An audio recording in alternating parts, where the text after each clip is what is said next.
ಮತ್ತೊಂದು ಕಡೆ ಇದೇ ಗಲಭೆಯಲ್ಲಿ ಪ್ರಾಣ ತೆತ್ತಂತಹ ಕಾಂಗ್ರೆಸ್ ಕಾರ್ಯಕರ್ತ ರಾಜಶೇಖರ್ ಮರಣೋತ್ತರ ಪರೀಕ್ಷೆಗೆ ಸಂಬಂಧಪಟ್ಟಂತೆಯೂ ಶ್ರೀರಾಮುಲು ಅವರು ಅನುಮಾನವನ್ನು ವ್ಯಕ್ತಪಡಿಸ್ತಾ ಇದ್ದಾರೆ.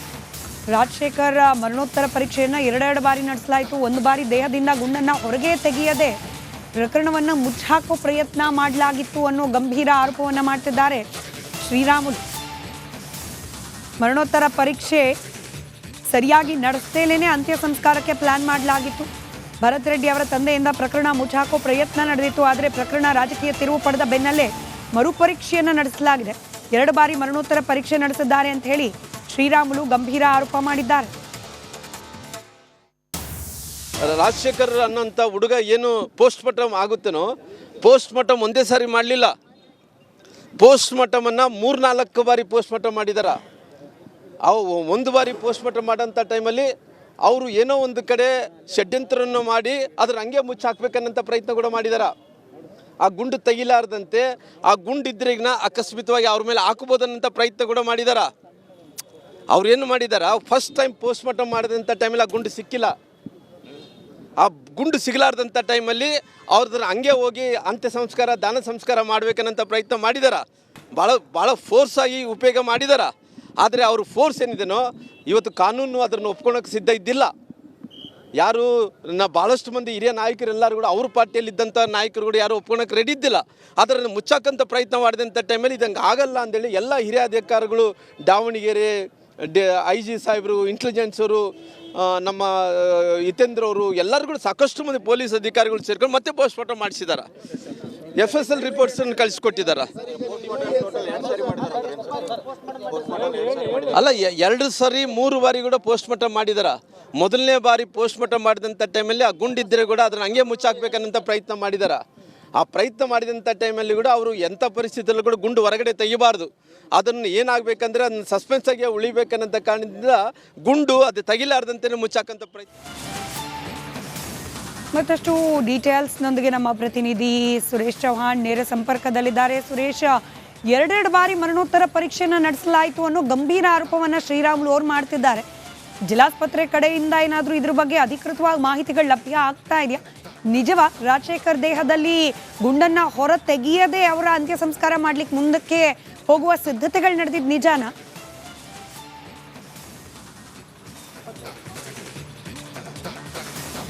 ಇದುವರೆಗೂ ಕೂಡ ಬಳ್ಳಾರಿಯ ಬಿಮ್ಸ್ನಿಂದ ಈ ಥರದ ಯಾವುದೇ ಮಾಹಿತಿಯನ್ನು ಜಿಲ್ಲಾಸ್ಪತ್ರೆ ಅಧಿಕಾರಿಗಳು ಕೊಟ್ಟಿಲ್ಲ ಅಸ್ಮಿತಾ. ಆದರೆ ಶ್ರೀರಾಮುಲು ಅವರು ಹೇಳ್ತಾ ಇರ್ತಕ್ಕಂಥದ್ದು ಏನು ಅಂತೇಳಿ ಹೇಳೋದಾದರೆ, ಮೃತ ರಾಜಶೇಖರ್ನ ದೇಹ ಹೊಕ್ಕಂಥ ಗುಂಡೇನಿದೆ ಆ ಗುಂಡನ್ನು ಹೊರಗೆ ತೆಗಿಲಾರ್ದಂಗೆ ಒಳಗಡೆ ಮುಚ್ಚಾಕಿ ಅಂತ್ಯ ಸಂಸ್ಕಾರಕ್ಕೆ ಸಿದ್ಧತೆಗಳನ್ನು ಮಾಡಿಕೊಂಡಿದ್ರು ಅಂತಕ್ಕಂತಹ ಗಂಭೀರವಾದಂಥ ಆರೋಪವನ್ನು ಒಂದು ಕಡೆ ಮಾಡ್ತಾರೆ.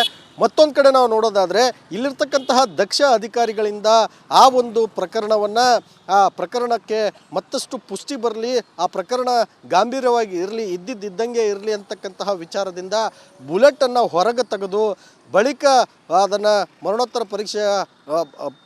ಪರೀಕ್ಷೆಯಲ್ಲಿ ಬುಲೆಟನ್ನು ಹೊರಗೆ ತೆಗೆದು ಶವ ಸಂಸ್ಕಾರ ಮಾಡಲಾಗಿದೆ ಅಂತಕ್ಕಂತಹ ಗಂಭೀರವಾದಂತಹ ವಿಚಾರಗಳನ್ನು ಕೂಡ ಅವರು ಪ್ರಸ್ತಾಪ ಮಾಡಿರ್ತಕ್ಕಂಥದ್ದು. ಜೊತೆಗೆ ಭರತ್ ರೆಡ್ಡಿ ಅವ್ರನ್ನ ಬಂಧನ ಮಾಡದೇ ಇದ್ದರೆ ನಮ್ಮ ಕೋರ್ ಕಮಿಟಿಯ ಬಳಿ ನಾವು ಪರವಾನಗಿಯನ್ನು ಪಡೆದು, ಏನು BJPಯ ಕೋರ್ ಕಮಿಟಿ ಇದೆ, ಆ BJPಯ ಕೋರ್ ಕಮಿಟಿಯ ಪರವಾನಗಿಯನ್ನು ಪಡೆದು ನಾವು ಇಲ್ಲಿಂದ ಬೆಂಗಳೂರಿಗೆ ಪಾದಯಾತ್ರೆಯನ್ನು ಕೂಡ ಮಾಡ್ತೇವೆ ಅಂತಕ್ಕಂತಹ 3 ಪ್ರಮುಖವಾದಂತಹ ವಿಚಾರಗಳನ್ನು ಶ್ರೀರಾಮುಲು ಅವರು ಹೇಳಿರ್ತಕ್ಕಂಥದ್ದು. ಸ್ಮಿತಾ, ಕಾದು ನೋಡಬೇಕಾಗಿದೆ. ನಿಜಕ್ಕೂ ಕೂಡ ಪೋಸ್ಟ್ ಮಾರ್ಟಮ್ ರಿಪೋರ್ಟಲ್ಲಿ ಏನಿದೆ, ಹಾಗೆ ನಡೆದಿದ್ದು ನಿಜ ಅಂಥೇಳಿ ಪುರಾವೆಗಳನ್ನು ಏನಾದರೂ ಮಾಧ್ಯಮಗಳಿಗೆ ಶ್ರೀರಾಮುಲು ಅವರು ಕೊಟ್ಟರೆ ಖಂಡಿತವಾಗ್ಲೂ ಕೂಡ ಈ ಕೇಸ್ಗೆ ಮತ್ತಷ್ಟು ಟ್ವಿಸ್ಟ್ ಸಿಗುತ್ತೆ ಅಂತಲೇ ಹೇಳ್ಬೋದು ಅಸ್ಮಿತಾ.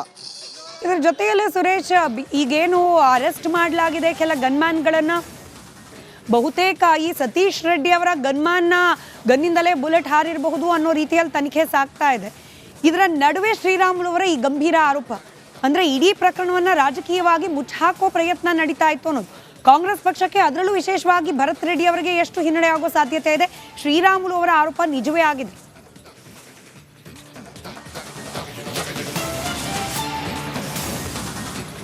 ಖಂಡಿತ ಅಸ್ಮಿತಾ, ಈ ಕುರಿತಂತೆ ರಿಪಬ್ಲಿಕ್ ಕನ್ನಡ ನಿನ್ನೆ ಅಷ್ಟೇ ಸುದ್ದಿಯನ್ನು ಕೂಡ ಬ್ರೇಕ್ ಮಾಡಿತ್ತು. ಈ ಗಲಾಟೆ ಏನಿದೆ, ಈ ಗಲಾಟೆಯ ಸಂಪೂರ್ಣ ಮೈಲೇಜ್ ಇವತ್ತು BJP ತಗೊಳ್ತಾ ಇದೆ. ಯಾಕೆ ಅಂತೇಳಿ ಹೇಳೋದಾದರೆ ಎಲ್ಲೆಲ್ಲೋ ಇದ್ದಂತಹ ಜನಾರ್ದನ್ ರೆಡ್ಡಿ ಅವರು, ಎಲ್ಲೆಲ್ಲೋ ಇದ್ದಂತಹ ಶ್ರೀರಾಮುಲು ಅವರು, ಎಲ್ಲೋ ಇದ್ದಂತಹ ಕರುಣಾಕರ್ ರೆಡ್ಡಿ ಅವರು, ಶ್ರೀರಾಮುಲು ಅವರ ಅಳಿಯ ಸುರೇಶ್ ಬಾಬು ಈ ಒಂದು ಗಲಾಟೆಯಿಂದ ಮತ್ತೆ ಒಂದಾಗ್ತಾರೆ, ಮೈಲೇಜನ್ನು ಕೂಡ ತಗೊಳ್ತಾರೆ. ಬಹುಶಃ 2-3 ವರ್ಷಗಳ ಕಾಲ ಇವರೆಲ್ಲರನ್ನೂ ಕೂಡಿಸಿ ಸಿಟ್ಟಿಂಗ್ ಮಾಡಿ ಬಗೆಹರಿಸಿದ್ರು ಕೂಡ ಈ ರೀತಿ ಒಂದಾಗ್ತಿರಲಿಲ್ಲ ಅಂತಕ್ಕಂತಹ ಮಾತುಗಳು ಕೂಡ ಕೇಳಿ ಬರ್ತಾ ಇರತಕ್ಕಂಥದ್ದು. ಹಾಗಾಗಿ ಇದನ್ನು ಸಂಪೂರ್ಣವಾಗಿ ರಾಜಕೀಯ ಲಾಭ ಸಂಪೂರ್ಣ ಜನಾರ್ದನ್ ರೆಡ್ಡಿ ಮತ್ತು ಶ್ರೀರಾಮುಲು ಅವರ ತಂಡನೇ ತಗೊಳ್ತಾ ಇದೆ ಅಂತಕ್ಕಂತಹ ಮಾತುಗಳು ಕೂಡ ಕೇಳಿ ಬರ್ತಾ ಇದೆ.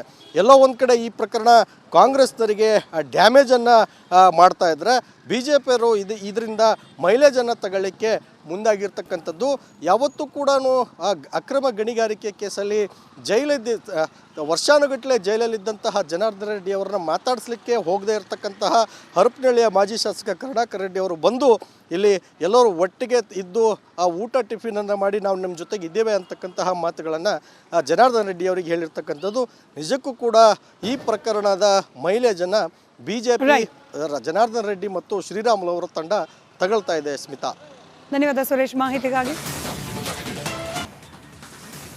ಮತ್ತೊಂದು ಕಡೆ ಇದೇ ಗಲಭೆಯಲ್ಲಿ ಪ್ರಾಣ ತೆತ್ತಂತಹ ಕಾಂಗ್ರೆಸ್ ಕಾರ್ಯಕರ್ತ ರಾಜಶೇಖರ್ ಮರಣೋತ್ತರ ಪರೀಕ್ಷೆಗೆ ಸಂಬಂಧಪಟ್ಟಂತೆಯೂ ಶ್ರೀರಾಮುಲು ಅವರು ಅನುಮಾನವನ್ನು ವ್ಯಕ್ತಪಡಿಸ್ತಾ ಇದ್ದಾರೆ. ರಾಜಶೇಖರ್ ಮರಣೋತ್ತರ ಪರೀಕ್ಷೆಯನ್ನು 2 ಬಾರಿ ನಡೆಸಲಾಯಿತು. 1 ಬಾರಿ ದೇಹದಿಂದ ಗುಂಡನ್ನು ಹೊರಗೆ ತೆಗೆಯದೆ ಪ್ರಕರಣವನ್ನು ಮುಚ್ಚಾಕೋ ಪ್ರಯತ್ನ ಮಾಡಲಾಗಿತ್ತು ಅನ್ನೋ ಗಂಭೀರ ಆರೋಪವನ್ನು ಮಾಡ್ತಿದ್ದಾರೆ ಶ್ರೀರಾಮುಲು. ಮರಣೋತ್ತರ ಪರೀಕ್ಷೆ ಸರಿಯಾಗಿ ನಡೆಸ್ತೇನೆ ಅಂತ್ಯ ಸಂಸ್ಕಾರಕ್ಕೆ ಪ್ಲಾನ್ ಮಾಡಲಾಗಿತ್ತು. ಭರತ್ ರೆಡ್ಡಿ ಅವರ ತಂದೆಯಿಂದ ಪ್ರಕರಣ ಮುಚ್ಚಾಕೋ ಪ್ರಯತ್ನ ನಡೆದಿತ್ತು. ಆದರೆ ಪ್ರಕರಣ ರಾಜಕೀಯ ತಿರುವು ಪಡೆದ ಬೆನ್ನಲ್ಲೇ ಮರುಪರೀಕ್ಷೆಯನ್ನು ನಡೆಸಲಾಗಿದೆ. 2 ಬಾರಿ ಮರಣೋತ್ತರ ಪರೀಕ್ಷೆ ನಡೆಸಿದ್ದಾರೆ ಅಂತ ಹೇಳಿ ಶ್ರೀರಾಮುಲು ಗಂಭೀರ ಆರೋಪ ಮಾಡಿದ್ದಾರೆ. ರಾಜಶೇಖರ್ ಅನ್ನೋಂಥ ಹುಡುಗ ಏನು ಪೋಸ್ಟ್ ಮಾರ್ಟಮ್ ಆಗುತ್ತೇನೋ, ಪೋಸ್ಟ್ ಮಾರ್ಟಮ್ ಒಂದೇ ಸಾರಿ ಮಾಡಲಿಲ್ಲ. ಪೋಸ್ಟ್ ಮಾರ್ಟಮನ್ನು 3-4 ಬಾರಿ ಪೋಸ್ಟ್ ಮಾರ್ಟಮ್ ಮಾಡಿದಾರ. ಅವು 1 ಬಾರಿ ಪೋಸ್ಟ್ ಮಾರ್ಟಮ್ ಮಾಡೋಂಥ ಟೈಮಲ್ಲಿ ಅವರು ಏನೋ ಒಂದು ಕಡೆ ಷಡ್ಯಂತ್ರವನ್ನು ಮಾಡಿ ಅದ್ರ ಹಂಗೆ ಮುಚ್ಚಾಕ್ಬೇಕನ್ನಂಥ ಪ್ರಯತ್ನ ಕೂಡ ಮಾಡಿದಾರ. ಆ ಗುಂಡು ತೆಗಿಲಾರ್ದಂತೆ ಆ ಗುಂಡಿದ್ರಿಗಿನ ಅಕಸ್ಮಿತವಾಗಿ ಅವ್ರ ಮೇಲೆ ಹಾಕಬಹುದನ್ನಂಥ ಪ್ರಯತ್ನ ಕೂಡ ಮಾಡಿದಾರ.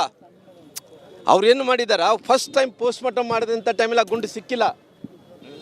ಆ ಗುಂಡು ಸಿಗಲಾರ್ದಂಥ ಟೈಮಲ್ಲಿ ಅವ್ರದ್ರ ಹಂಗೆ ಹೋಗಿ ಅಂತ್ಯ ಸಂಸ್ಕಾರ ದಾನ ಸಂಸ್ಕಾರ ಮಾಡಬೇಕನ್ನಂಥ ಪ್ರಯತ್ನ ಮಾಡಿದಾರ. ಭಾಳ ಫೋರ್ಸಾಗಿ ಉಪಯೋಗ ಮಾಡಿದಾರ. ಆದರೆ ಅವ್ರ ಫೋರ್ಸ್ ಏನಿದೆನೋ ಇವತ್ತು ಕಾನೂನು ಅದನ್ನು ಒಪ್ಕೊಳ್ಳೋಕೆ ಸಿದ್ಧ ಇದ್ದಿಲ್ಲ. ಯಾರು ಭಾಳಷ್ಟು ಮಂದಿ ಹಿರಿಯ ನಾಯಕರೆಲ್ಲರೂ ಕೂಡ ಅವ್ರ ಪಾರ್ಟಿಯಲ್ಲಿದ್ದಂಥ ನಾಯಕರು ಕೂಡ ಯಾರು ಒಪ್ಕೊಳ್ಳೋಕೆ ರೆಡಿ ಇದ್ದಿಲ್ಲ. ಅದನ್ನು ಮುಚ್ಚಾಕಂಥ ಪ್ರಯತ್ನ ಮಾಡಿದಂಥ ಟೈಮಲ್ಲಿ ಇದಂಗೆ ಆಗಲ್ಲ ಅಂದೇಳಿ ಎಲ್ಲ ಹಿರಿಯ ಅಧಿಕಾರಿಗಳು, ದಾವಣಗೆರೆ IG ಸಾಹೇಬರು, ಇಂಟೆಲಿಜೆನ್ಸವರು, ನಮ್ಮ ಹಿತೇಂದ್ರ ಅವರು ಎಲ್ಲರೂ ಕೂಡ ಸಾಕಷ್ಟು ಮಂದಿ ಪೊಲೀಸ್ ಅಧಿಕಾರಿಗಳು ಸೇರ್ಕೊಂಡು ಮತ್ತೆ ಪೋಸ್ಟ್ ಮಾರ್ಟಮ್ ಮಾಡಿಸಿದ್ದಾರೆ. FSL ರಿಪೋರ್ಟ್ಸನ್ನು ಕಳಿಸ್ಕೊಟ್ಟಿದ್ದಾರೆ. ಅಲ್ಲ, 2 ಸಾರಿ 3 ಬಾರಿ ಕೂಡ ಪೋಸ್ಟ್ ಮಾರ್ಟಮ್ ಮಾಡಿದಾರ. ಮೊದಲನೇ ಬಾರಿ ಪೋಸ್ಟ್ ಮಾರ್ಟಮ್ ಮಾಡಿದಂಥ ಟೈಮಲ್ಲಿ ಆ ಗುಂಡಿದ್ದರೆ ಕೂಡ ಅದನ್ನು ಹಂಗೆ ಮುಚ್ಚಾಕ್ಬೇಕನ್ನಂಥ ಪ್ರಯತ್ನ